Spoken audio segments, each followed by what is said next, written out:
자, 오늘은 기독교 신학의 아주 중요한 개념이죠. 바로 성육신에 대해서 한번 이야기해 볼까 하는데요. 근데 이걸 거창한 신학서적이 아니라 한 어린이 설교문에서는 과연 어떻게 설명하고 있는지 그 핵심만 쏙쏙 뽑아서 들여다볼 거예요. 바로 시작해 볼까요? 자, 한번 상상해 보세요. 어느 날 아침 눈을 떴는데 내가 강아지나 고양이가 되어 있는 거예요. 어떨 것 같으세요? 처음엔 뭐 좀 신기할 수도 있겠죠. 근데 금방 깨닫게 될 겁니다. 말도 못하고 두 손으로 뭘 잡지도 못하고 인간이라서 당연했던 모든 것들이 사라진 그 엄청난 불편함을 말이죠. 오늘 우리가 살펴볼 이야기가 바로 이 상상에서부터 시작됩니다. 그런데 말이죠. 이 설교문을 보니까요.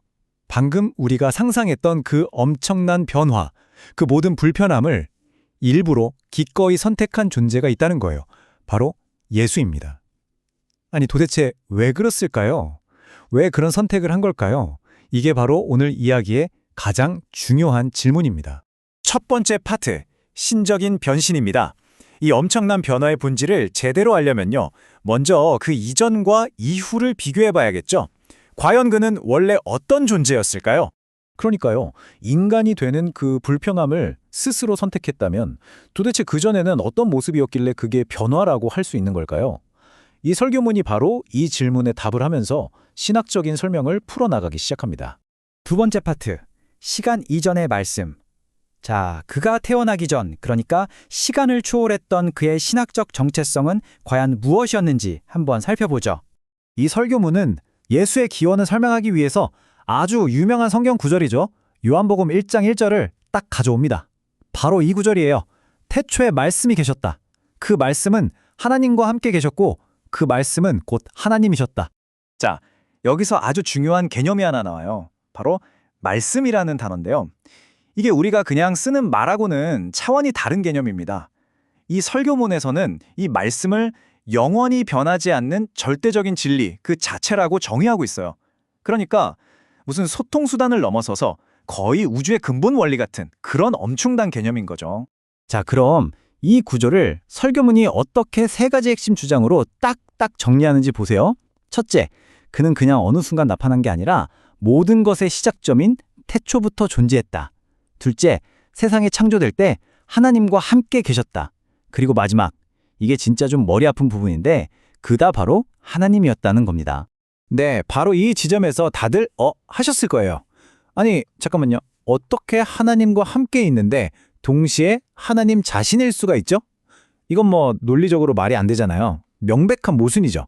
근데 재밌는 건 이 설교문도 네, 그거 헷갈리는 거 맞아요 하고 솔직하게 인정하고 들어간다는 점이에요.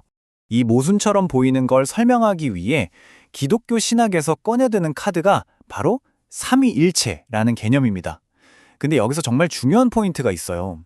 이 어린이 설교문에서조차도 이건 우리 인간의 머리로는 완벽하게 100% 이해할 수 없는 신비의 영역이라고 딱 선을 그어준다는 겁니다. 그럼 이해하기 힘든 개념을 설교문은 어떻게 설명하냐면요. 이렇게요. 성부 하나님, 성자 예수님, 그리고 성령님 이렇게 세 분이 계시지만 이 세 분의 역할은 각각 달라도 이분들이 모두 똑같은 뜻과 똑같은 마음을 가지고 한 몸처럼 움직이기 때문에 결국 한 분의 하나님이라는 거예요. 뭐랄까, 역할은 셋, 본질은 하나 이런 설명인 거죠. 자, 그럼 여기까지 한번 정리해 볼까요? 이 설교문의 설명에 따르면 예수는 인간으로 오시기 전에 시간을 초월해서 존재했고 하나님과 동등한 신적인 존재, 즉 말씀 그 자체였다는 겁니다. 이게 바로 그의 비포 모습인 거죠. 세 번째 파트입니다. 끊어진 관계. 자, 이제 이야기는 큰 전환점을 맞이합니다. 도대체 무슨 문제가 있었길래 그 신적인 존재가 변신을 결심하게 됐을까요? 그 원인이 바로 이 끊어진 관계에 있습니다. 그러니까요, 다시 한번 근본적인 질문으로 돌아와 보죠. 아니 도대체 왜 그렇게 대단한 존재가 모든 걸 다 버리고 이렇게 연약하고 한계가 많은 인간이 되려고 한 걸까요? 모든 이야기의 핵심은 결국 이 왜라는 질문에 대한 답에 달려 있습니다. 그 이유에 대해서 이 설교문은 아주 간단하고 단호하게 딱 한 단어로 답합니다. 바로 죄 때문이라고요. 근데 여기서 말하는 죄도 우리가 보통 생각하는 그런 개념이 아니에요. 뭐 도둑죄라고 거짓말하는 그런 도덕적인 잘못을 말하는 게 아닙니다. 이 설교문에서 정의하는 죄는요, 근본적으로 하나님과의 관계가 끊어져 버린 상태, 바로 그 자체를 의미해요. 그러니까 어떤 행동의 문제가 아니라 관계의 문제라는 거죠. 이게 정말 중요한 포인트입니다. 자, 그럼 이 관계가 끊어지면서 어떤 일이 벌어졌을까요? 설교문을 보면요. 첫째, 이 문제는 첫 인류, 그러니까 아담과 하와 때부터 시작됐고요. 둘째, 그 이후로 태어나는 모든 인간은 태어날 때부터 이 관계가 단절된 상태로 태어난다는 거예요.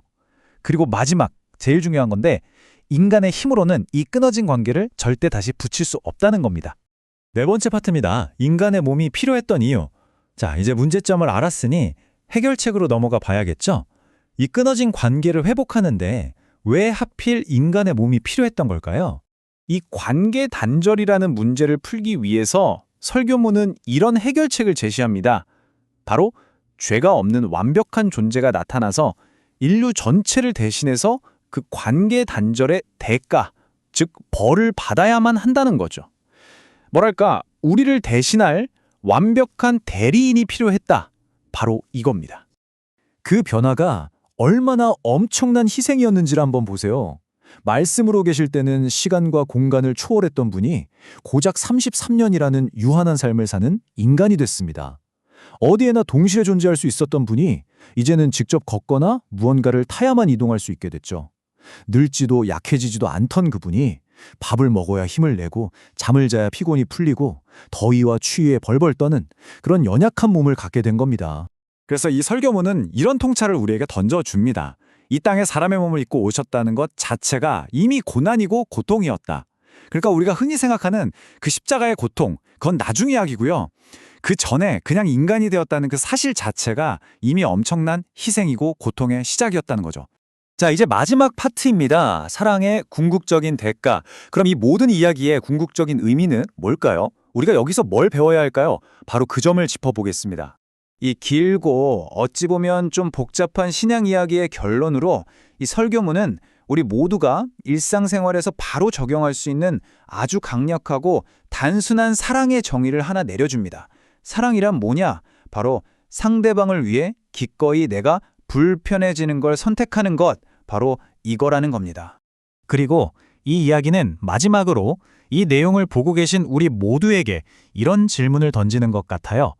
다른 사람의 유익을 위해서 나의 불편함을 기꺼이 감수하는 것, 이런 사랑이 과연 오늘날 우리가 사는 이 세상에서는 어떤 모습으로 나타날 수 있을까요? 이 질문에 대해 한 번쯤 생각해 보시는 건 어떨까 싶네요. 오늘 이야기는 여기까지입니다.